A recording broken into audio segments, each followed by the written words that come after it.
Hi, we're standing here in the middle of an old-growth Douglas fir forest to answer one of the most common questions I get on the Western Flyer project. What's the boat built out of? The Western Flyer was built out of old growth, or first cut timbers. It was built out of lowland Douglas fir, trees that were kind of grown under that 2,500 foot above sea level. Western Washington was completely covered with trees just like this one. This tree is 8 feet in diameter and 300 or 400 feet tall. And it's probably, I'm going to say 600 years old. So the preferred tree to the shipwrights in 1937 would have been these lowland trees. Douglas fir was everywhere. It's why the Northwest really became the shipbuilding center of North America, as we had the materials. So the material that went into the Western Flyer was most likely harvested within miles, 10, 20 miles at the most, from the boatyard in Tacoma. Logging increased, and as mechanization happened and the chainsaw got better and trucking got better and shipping got better, more and more trees were cut down. By the late 1990s, we were down to almost zero. We literally are standing in 40 to maybe 100 acres of some of the last remaining lowland coastal Douglas fir, and it's protected for everyone at Olympic National Park. So the big hurdle, how do we replace Douglas fir in the 21st century? How do we find a wood that will give us the structure, the strength, the longevity that will be comparable to a tree just like this? As you drive up to see the Western Flyer from Seattle, you'll drive by millions and millions of trees. And out of those trees, there's very few that would ever actually go back into the Western Flyer. The trees that were harvested to go into the Western Flyer originally were probably 400 or 500 years old. They were a tree that had grown up to a mature height and started to lose those lower branches, producing a nice clear material that had a uniform grain structure with a lot of summer and winter wood definition. I hold in my hand a couple of examples I brought up just to kind of educate a little bit about lumber. We're looking at a modern 2x4, Douglas fir, harvested probably Western Washington, maybe Western Oregon. And you can kind of see the growth rings. You've got a really wide growth ring. You've got a dark line and a light line. You've got a summer wood and a winter wood growth. And what we like to see is a little bit tighter growth ring, a little bit denser, more of a uniformed differential between the summer and the winter wood. And if you could feel these two different pieces of wood, this is like balsa wood. There just isn't a lot of life in this.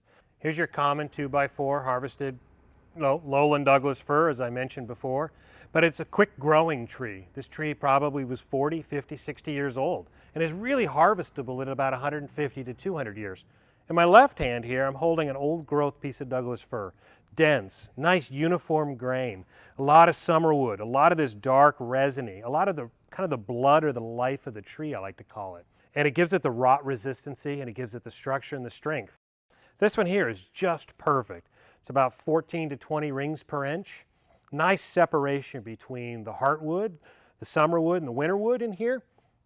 The Western Flyer is built out of 18 pairs of double sawn frame timbers built out of originally Douglas fir, and we've chosen to replace them with Douglas fir harvested real close to the boatyard here.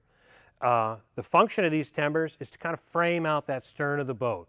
We've left the steam bent frames, which are a little bit forward of here, where the shape is a little more gentle. As we move back into the back of the boat, there's a little more wine glass, a little more exaggeration to the shape. And the boat, actually, these timbers need to be sawn or cut on a bandsaw to the shape of the boat. Replacing them, we've chosen to replace the worst of the frames. Some of the frames definitely were able to keep in place, but there were some that the water damage had gotten into pretty deep.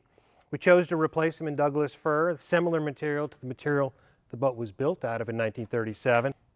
We're looking for a tree that's probably 150 to 250 years old, maybe 150 feet tall, and is 48 inches at 40 feet.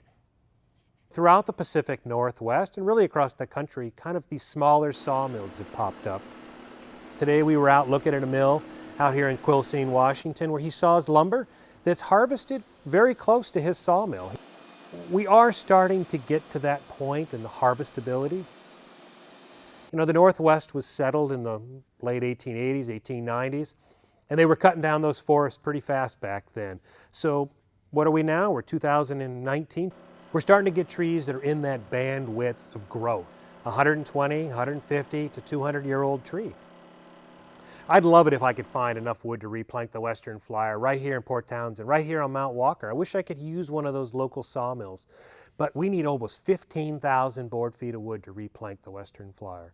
Western Flyer is planked out of material that's 2 1/8 inches thick with boards that are 30, 40, 50 feet long. And just to find that kind of lumber, we'd have to wait years. I mean, our local mill was able to supply me 3,000 or 4,000 feet here or there, but to supply that kind of quantity at that kind of lengths, in this day and age, we're still forced to go pretty far. So we look abroad. We start to look for materials that would be adequate, materials that come in those lengths, those sizes, and most importantly, the structure and the rot resistancy that a boat like the Flyer deserves. One of the materials we've started to use is a wood called sapele. It comes from Africa. People immediately say, oh, you're cutting down a forest in Africa as opposed to a forest in the States. But the sapele trees grow quickly. They're still an old tree, and they're definitely a large tree, but we can get usable lumber out of a 100 to 150-year-old tree. And we could get material that is FSC certified, which is a timber that has been harvested in a sustainable way, not just randomly clear-cut.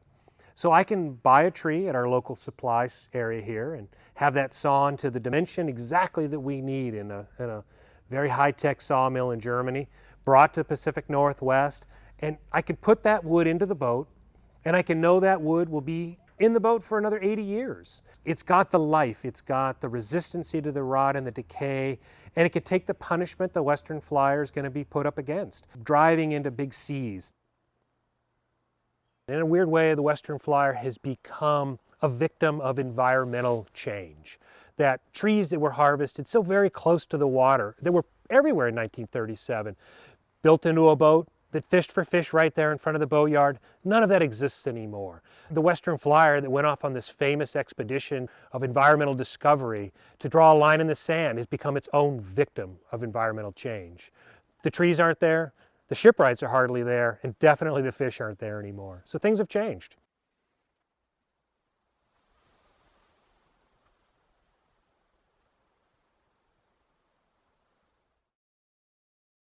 Hey, I'm Chris Chase, and thanks for watching this video.